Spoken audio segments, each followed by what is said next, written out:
सम्मानित सभी धम्म प्रेमियों, आप निश्चित रूप से शाम को 6:30 बजे का बड़े बेताबी से इंतजार करते हैं कि भगवान बुद्ध की पवित्र वाणी हमको सुनने के लिए मिले, जिससे आपके चित्त को लाभ हो और हमें भी आपकी जिज्ञासा को देखते हुए, आपकी लगन और धम्म में तल्लीनता को समझते हुए नियत समय पर उपस्थित होकर आप लोगों की सेवा करने का और स्वयं इस ज्ञान सागर में डुबकी लगाने का मौका मिलता है। इसलिए मेरे चित्त के साथ साथ आप सबके चित्त को शांति मिलती होगी, क्योंकि भगवान बुद्ध का धर्म समस्त प्राणी मात्र के लिए कल्याणकारी है। आज हम आपको भगवान बुद्ध के धम्म के बारे में जो अलग अलग विचार प्रचलित हैं, उनके विषय में प्रकाश डालेंगे कि भगवान बुद्ध के धम्म के बारे में लोगों के अलग अलग विचार क्यों हैं और हैं तो वो क्या हैं। दूसरों ने धम्मोपदेश को किस प्रकार समझा। भगवान बुद्ध ने जो धम्म दिया उसे भगवान बुद्ध के धम्म के अनुयायियों के अतिरिक्त लोगों ने उसे कैसे समझा और किस तरीके से उसकी व्याख्या करते हैं, उनकी क्या धारणा है। इसे परम पूज्य बोधिसत्व बाबा साहब डॉक्टर अम्बेडकर ने अपने इस पवित्र धम्म ग्रंथ में उन धारणाओं को लिपिबद्ध किया है। भगवान बुद्ध की कौन सी शिक्षा है, यह एक ऐसा प्रश्न है जिस पर बुद्ध के कोई दो अनुयायी अथवा बुद्ध धम्म के कोई दो विद्यार्थी एक मत प्रतीत नहीं होते। सम्मानित उपासक उपासिकाओं, धम्म प्रेमियों, आप विद्वान हैं, चिंतनशील हैं। आपने सुना होगा और अक्सर संवाद करते हुए कुछ लोग जो विद्वान हैं, पढ़े लिखे हैं, लेकिन भगवान बुद्ध के विषय में उनकी भी मत भिन्नता मिलती है। उसके पीछे कई कारण हैं जो बाबा साहब डॉक्टर अम्बेडकर यह प्रकाश डाल रहे हैं। कोई से दो विद्यार्थी भगवान बुद्ध के धम्म के बारे में एक मत प्रतीत नहीं होते और अनुयायी भी अलग अलग विचारधारा रखते हैं। ऐसा क्यों? इसके पीछे बाबा साहब डॉक्टर अम्बेडकर बहुत ही सार्थक और तार्किक कारण बताते हैं और जिन लोगों के भिन्न भिन्न मत हैं वो मत क्या है, उनकी धारणा क्या है, ये बाबा साहब डॉक्टर अम्बेडकर यहाँ बताते हैं। कुछ के लिए तो भगवान बुद्ध का धम्म समाधि ही उनका प्रमुख शिक्षा है। वो कहते हैं भगवान बुद्ध के धम्म में अगर कुछ सीखने लायक है तो वो समाधि की शिक्षा है। हम कैसे समाधिस्थ हो सकते हैं, कैसे चित्त की साधना को प्राप्त कर सकते हैं, यही एकमात्र प्रमुख उनकी शिक्षा लोग मानते हैं। और कुछ अन्य लोग हैं, कुछ अन्य विद्वानों का मत है कि विपश्यना ही उनकी प्रमुख शिक्षा है। यानी जो मेडिटेशन सेंटरों के द्वारा विपश्यना कराई जाती है, जिसमें स्वयं अनुभव किया जाता है, स्वयं ज्ञान चक्षु से आपको चित्त में पैदा होने वाले विकार और विचारों को स्वयं देखना है, अनुभव करना है। यह सब कुछ विपश्यना के माध्यम से संभव है। इसलिए कुछ विद्वान साथियों का मानना है कि भगवान बुद्ध की प्रमुख शिक्षा विपश्यना ही है। कुछ के लिए बुद्ध धम्म गुण अंतर्यामी धम्म है। कुछ लोगों का यह भी मानना है कि भगवान बुद्ध का धम्म काया खोजी धम्म है, बहुत गूढ़ है और वो आंतरिक काया की खोज पर बल देते हैं। और कुछ का मानना है कि यह सामान्य बाहरी धम्म के धम्म है। कुछ लोगों का यह भी मानना है कि भगवान बुद्ध का धम्म बाहरी व्यवहार यानी सदाचार पर निर्भर है।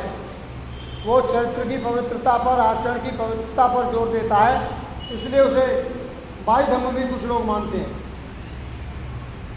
कुछ के लिए इसमें शुष्क तत्व मीमांसा है और कुछ साथियों का, कुछ विद्वानों का भगवान बुद्ध के बारे में जो जानकारी रखते हैं अथवा नहीं रखते थोड़ा बहुत, वो उसे शुष्क मीमांसा मानते हैं। भगवान बुद्ध के धम्म में वो शुष्कता इसलिए मानते हैं कि इसमें कोई रुचिकर चीज नजर नहीं आती। उन्हें कहीं गाना बजाना, लोक संगीत, नृत्य गाने, भजन, पूजा पाठ ये सब कुछ नजर नहीं आता, तो उन्हें ये नीरसतापूर्ण लगता है। उन्हें शुष्कता लगती है कि भगवान बुद्ध के धम्म में राग नहीं है, गाना बजाना नहीं है, उससे उदासीनता आती है। कोई मन को बहलाने वाला, तजोताजा करने वाला कोई संगीत समाहित नहीं है, इसलिए उसे शुष्कता का ही धम्म मानते हैं। और कुछ के लिए विशुद्ध रहस्यवाद है। कुछ विद्वानों का मत है कि भगवान बुद्ध का धम्म रहस्यवादी है, विशुद्ध रूप से यानी एकदम, यानी वो किसी देवी देवता के नाम से या अपने नाम से आराधना में, पूजा पाठ में, उनके स्मरण में या उनको परम शक्ति के रूप में नहीं मानते। सब कुछ मन के ऊपर रख देते हैं, मन को परम शक्ति मानते हैं और मन लोगों को दिखाई नहीं देता, सबका संचय होता है, इसलिए मन को नियंत्रण भी नहीं आसानी से कर पाते। तो वो कहते हैं भगवान बुद्ध रहस्यमय धर्म है। केवल बहुत सारे रहस्य हैं, एक के बाद एक रहस्य है। कार्य कारण का सिद्धांत उन्होंने दुनिया को बताया कि संसार की उत्पत्ति, संसार में जो भी पदार्थ, जो भी वस्तुएं, जीव हमें दिखाई दे रहे हैं, वे सभी कार्य कारण के सिद्धांत पर आधारित हैं, जिसे भगवान बुद्ध प्रतीत समुत्पात का सिद्धांत कहते हैं, जिसे साधारण बुद्धि बल से नहीं समझा जाता। इसलिए वो लोग भगवान बुद्ध के धम्म को रहस्यमय मानते हैं। इसके लिए ये संसार में स्वार्थपूर्ण पलायन मानते हैं। और कुछ साथियों के लिए, कुछ सम्मानित विद्वानों के लिए भगवान बुद्ध का धम्म के बारे में यह भी धारणा है कि भगवान बुद्ध का धम्म पलायनवादी है। अर्थात भगवान बुद्ध ने अपने राजपाट को त्याग दिया, पत्नी प्रेम को त्याग दिया, पुत्र प्रेम को त्याग दिया, समस्त परिवार और कुल खानदान को त्याग दिया। इससे लोग ये भी मानते हैं भगवान बुद्ध का धर्म स्वार्थ पर पूर्ण पलायन करता है। अर्थात वो अपने निजी हित में, चित्त की साधना के लिए, निजी लाभ के लिए वो सांसारिक कर्तव्यों से विमुख होकर के घर छोड़कर चले गए। इससे वो ये मानते हैं कि उन्होंने कोई सामाजिक दायित्वों का निर्वाह न करने की वजह से ये पलायनवादी धर्म है। इसके लिए और कुछ विद्वानों का ये भी मत है कि प्रत्येक मनोवेग और हृदय की भावना का क्रमबद्ध दमन है। कुछ विद्वान भगवान बुद्ध के धम्म के बारे में यह धारणा रखते हैं कि भगवान बुद्ध का जो धम्म है, जो मार्ग है, वो मनोवेग, जो मन में जो वेग पैदा होते हैं, जिसके वशीभूत होकर के आदमी कार्य करता है, प्रेरित होता है, अथवा उसके हृदय में जो भावनाएं उठती हैं, तथागत उनको धीमे धीमे दमन करके समाप्त करने की बात कहते हैं, उन पर नियंत्रण करने की बात कहते हैं। और नियंत्रण करके तथागत बुद्ध सार तत्व को समझने की बात कहते हैं। लेकिन कुछ विद्वान इसको जो है मनोबोध और हृदय भावना का क्रमबद्ध दमन मानते हैं। इस प्रकार से भगवान बुद्ध के बारे में अनेक विद्वानों के अनेक मत प्रचलित हैं। इनका संक्षिप्त वानगी परम पूज्य बाबा साहब डॉक्टर अम्बेडकर ने अपने इस महान ग्रंथ में लिपिबद्ध की है। बौद्ध धर्म के संबंध में नाना प्रकार के और भी विचार संग्रह किए जा सकते हैं और बहुत सारी धारणाएं हैं विद्वानों की जो भगवान बुद्ध के धर्म के बारे में प्रचलित हैं। इसके पीछे जो कारण हैं उन्हें भगवान बुद्ध के जाने के बाद में जो लिप्तप्राय धर्म हो गया, साहित्य को समाप्त कर दिया गया, इसकी वजह से बुद्ध के साहित्य में बहुत कुछ बुद्ध के विरोधी लोगों ने उसमें मिश्रण कर दिया अपने विचारों का, और मूल साहित्य खत्म होने से जो नए लेखकों के द्वारा लिखा गया उसमें बहुत सारे अंतर विरोधाभास मिलता है। विचारों में यह परस्पर भिन्नता आश्चर्यजनक है।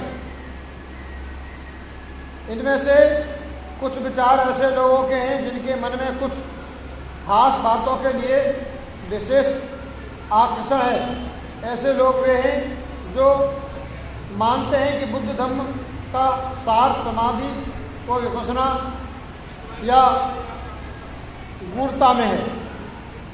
ऐसी अलग अलग विद्वानों की धारणा है।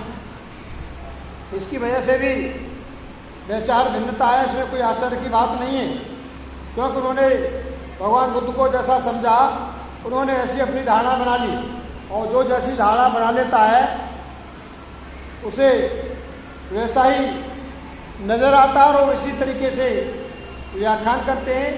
इसलिए भी वैचारिक भिन्नता बाबा साहब डॉक्टर अम्बेडकर कहते हैं कोई आश्चर्यजनक की बात नहीं है। दूसरे विचार बुद्ध धर्म के अधिकांश लेखकों के प्राचीन भारतीय इतिहास के विद्यार्थी होने के परिणाम में बाबा साहब डॉक्टर अम्बेडकर प्रकाश डालते हुए लिखते हैं कि दूसरे विचार बौद्ध धर्म के अधिकांश लेखकों के प्राचीन भारतीय इतिहास के विद्यार्थी होने के परिणाम है। और कुछ मत भिन्नता इसलिए भी है कि जो इतिहासकार हैं, जो इतिहास के छात्र हैं, वे इतिहास को पढ़ते हैं और इतिहास में बहुत सारी मिलावटें हुई हैं भारत के में, इसलिए उस अध्ययन करने के बाद में उनके मत भी अलग अलग हो जाते हैं। उनका बौद्ध धर्म का अध्ययन आकस्मिक और अनियमित है, क्योंकि कालांतर में पुष्यमित्र शुंग और राजा बृहद्रथ की घटना के बाद में बुद्ध धर्म का लंबे समय तक भारत में लुप्तप्राय रहा। इसलिए जो विद्वान अपने मत बुद्ध धर्म के बारे में रखते हैं वो क्रमिक नहीं है। एक तो उन्होंने अपने जीवन में बुद्ध धर्म को धारण नहीं किया, क्रमबद्ध तरीका से उसे पढ़ा नहीं, क्रमबद्ध तरीका से उसे धारण नहीं किया। उनके लिए एक आकस्मिक घटना होती है कि चलो बुद्ध धर्म के बारे में जान लो, वहाँ कुछ बोलना है या लोगों को बताना है। वो उनके व्यवहार में नहीं होता, उनका क्रमिक अध्ययन नहीं होता उनका। दूसरा, आकस्मिक और अनियमित होता है। हमें पीएचडी करनी है, डिग्री लेनी है, इसलिए जो साहित्य मिला उसमें पढ़ा, और जो साहित्य में डिग्री देने वाले होते हैं उनका भी कुछ विश्व स्तर का उसमें ज्ञान नहीं होता। इसलिए बहुत सारे विद्वानों का भगवान बुद्ध के बारे में भिन्न भिन्न धारणाएं होना कोई आश्चर्यजनक की बात नहीं है। इसलिए बाबा साहब डॉक्टर अम्बेडकर उस समय के किसी इतिहासकार से प्रभावित नहीं हुए। उन्होंने इसके लिए किसी इतिहासकार के जो विभागाध्यक्ष रहे, यूनिवर्सिटियों में डीन होते हैं, हेड ऑफ द डिपार्टमेंट होते हैं, इतिहासकार होते हैं, और भी जानकार होते हैं, उनकी बातों पर ज़्यादा विश्वास इसलिए नहीं किया कि इनका भगवान बुद्ध के धम्म से एकदम साक्षात्कार नहीं हुआ, कोई साक्षात लगाव नहीं रहा, उनका जीवन का अंग नहीं रहा। केवल किताबी ज्ञान के आधार पर वो बातें कहते हैं।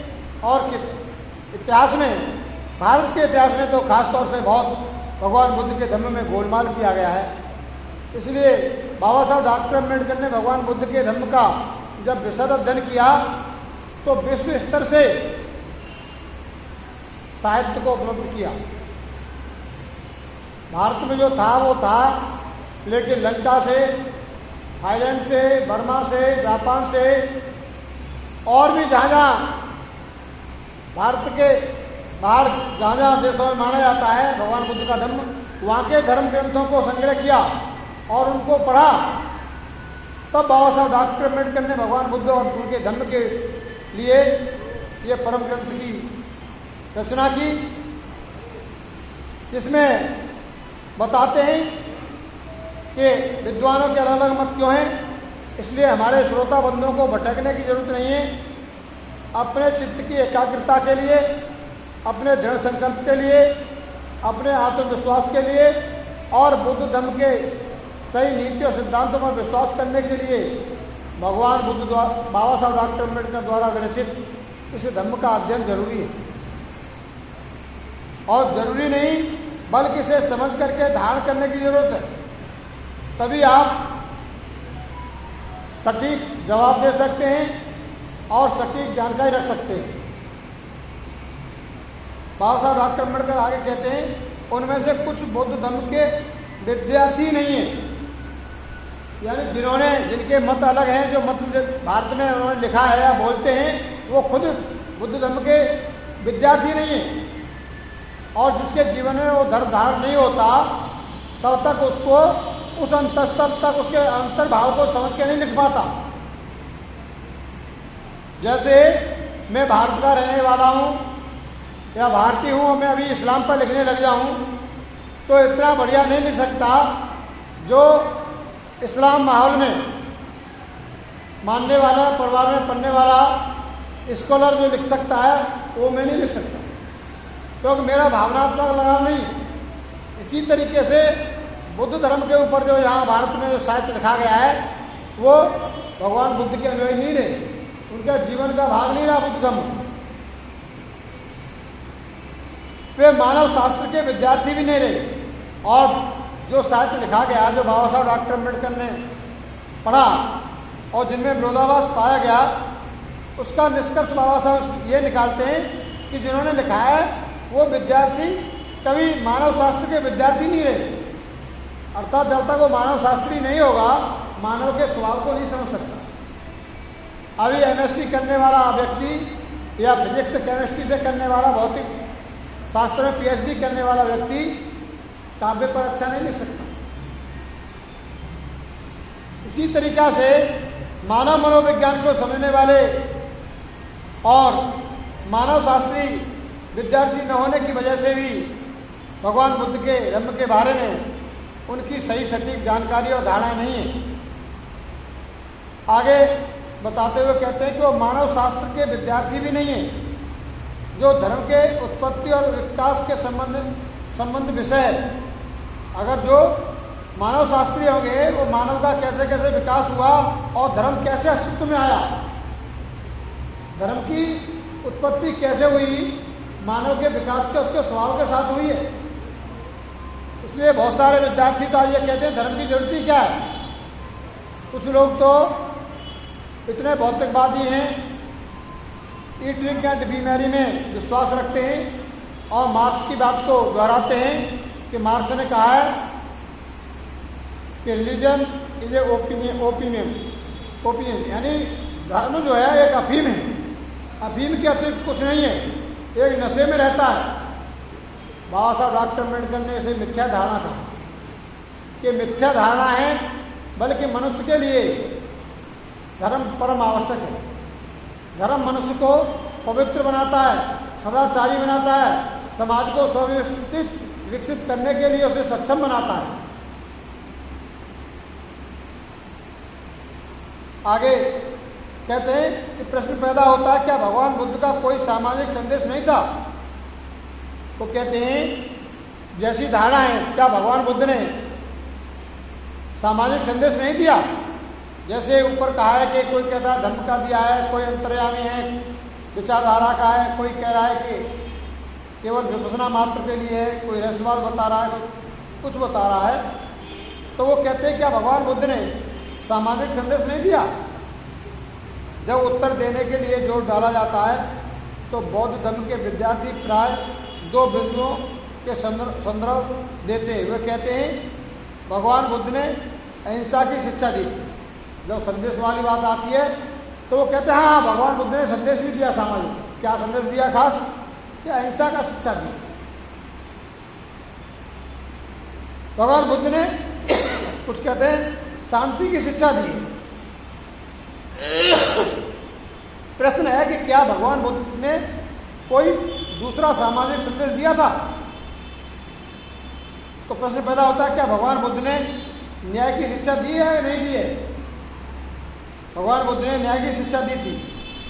भगवान बुद्ध ने मैत्री की शिक्षा दी थी। भगवान बुद्ध ने स्वतंत्रता की शिक्षा दी थी। भगवान बुद्ध ने समानता की शिक्षा दी थी। भगवान बुद्ध ने भ्रातृत्व की शिक्षा दी थी। क्या भगवान बुद्ध कार्ल मार्क्स का उत्तर हो सकते हैं। यानी मार्क्स ने केवल और केवल भौतिक संपदा पर जोर दिया, वो न्याय, मैत्री, करुणा, स्वतंत्रता, समानता, भ्रातृत्व भाव की शिक्षा नहीं देता। और पूर्व में जो बताया गया कि भिन्न भिन्न विद्यार्थियों की, भिन्न भिन्न इतिहासकारों की भगवान बुद्ध के धम्म के बारे में बहुत ही सूक्ष्म रूप से जो बताते हैं और उसे समझाते हैं कि भगवान बुद्ध के मुख्य शिक्षा ये है, उसे हट करके बाबा साहब डॉक्टर अम्बेडकर ने विषय अध्ययन करने के बाद में वो विषय निकाले जो लोगों ने छूते रखे और जो परम आवश्यक है।